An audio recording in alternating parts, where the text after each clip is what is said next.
So Star Wars Outlaws has been available to the public for about a week now, and we're starting to see some of the initial sales numbers come through, but I'm noticing once again a pattern of behaviour from a lot of the online journalists that, again, are misrepresenting a lot of facts, and those misrepresentations are then being picked up by the usual suspects to make their usual templated trash videos talking about how the Outlaws game is the worst thing to have happened, it's absolutely terrible, it's dead on arrival, and really, this article, for an example, from The Gamer here, where you've got the title saying, Star Wars Outlaws reportedly selling poorly. Now, on the face of that, you'd look at it and go, oh my god, that's terrible.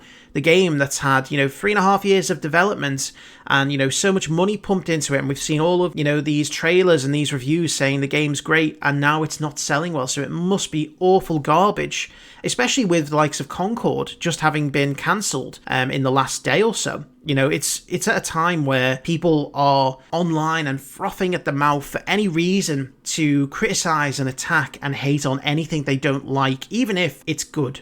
And that's, for me, I found that Star Wars Outlaws is pretty fun. I'm not a, massive player of open world games, certainly not the ones that Ubisoft has released. And from what I've seen, the reviews so far from a lot of the review sites tend to average between 6 to 8 out of 10.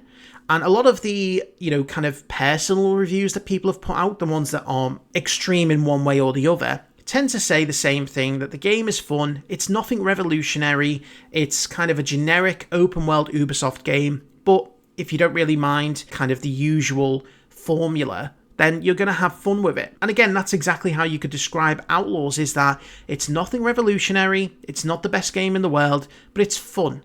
And it's certainly not terrible. And I think most sensible people would agree with that review. There are obviously going to be outliers, people who will really not like it, or maybe people who will really like it. Everyone's different. But I think the general consensus will fall within that kind of purview. Now, going back to the article here, you can see straight away that the key takeaway, point number 1, already misrepresents its title. Star Wars Outlaws hasn't sold well physically in the United Kingdom.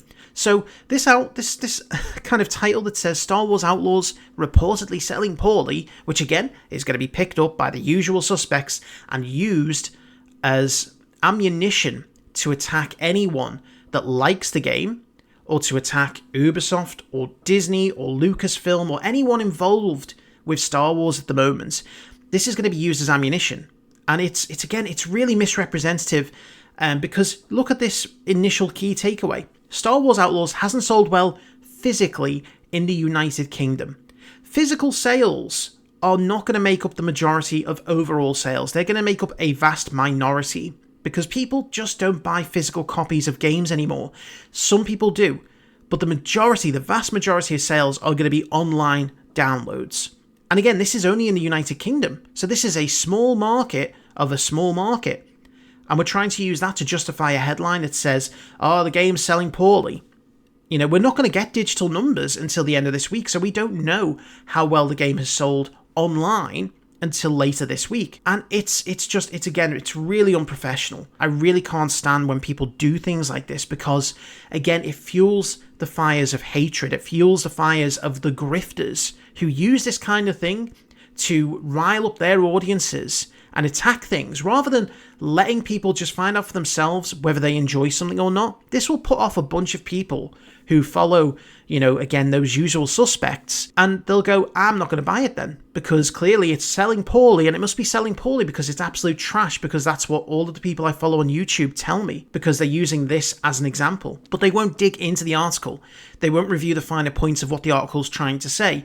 And again, it's a misrepresentation, and it's really, really poor practice by the people who write these articles. You can even see further down here, they talk about how the article itself is based upon a tweet by Christopher Dring, who is a journalist on a games industry website, and he says that, the sales were 55% lower than Star Wars Jedi Survivor during its launch period. Again, physical sales in the United Kingdom, 55% lower than Jedi Survivor. Now again, this is a completely unfair comparison in of its own right, because firstly, Jedi Survivor is a sequel, so there is already an established game there that people will know, and set their expectations off of. Jedi Fallen Order was a very successful, well-received game. If I'm looking at a sequel to that, I'm going to have no real doubts about picking up that game day one. Whereas with a game that I've not played before because it's brand new, I don't know a lot about, I'm probably going to hold off for a little while until I can read the reviews and know that my investment is going to be worthwhile. So you can't really fairly compare sales to a successful sequel and a brand new game that, again, a lot of people are probably going to be a little bit nervous about purchasing in the first few days until maybe you figure out that, any of the initial bugs have been worked out. Maybe it's going to be a worthwhile investment because, you're waiting for reviews to come out. It's just so poor from these kind of outlets. It's really not good business. They even discredit themselves further because they say that Dring later clarified that the physical numbers are incomplete. So even then, that 55% sales number being lower isn't complete. So we're taking incomplete numbers of initial sales from a minority market within one country and using that to just justify a massive headline that says Outlaws is selling poorly. It's just not great because, again, this just fuels the misinformation campaigns that go on online. Again, we'll get the numbers for digital sales next at the end of this week. What you're not taking into consideration when you think about physical sales compared to online sales is that with this game, you have the opportunity, and this is what I have done, to purchase an Ubisoft Plus subscription, which is a quarter the price of the base cost of the game, and you get to play that game for the full month. And that's what I've done. I've purchased a subscription. I'm planning to play the game throughout the month of September, and then I'm going to cancel my subscription once I've completed the game. And if at some point in the future I feel like it's a worthwhile investment, I might buy the game. But I get to experience the game for a quarter of the price, but I can only do that online, and I can only do that through the subscription service. Now, how that's going to tie into digital sales, I'm not sure. Are they going to report them as full sales? They might do, they might not. It would not surprise me if they separated the full price sales from the subscription sales. And then we'll probably see more disinformation campaigns later this week, if that is the case, because they'll be saying, oh, look, people didn't buy the full game.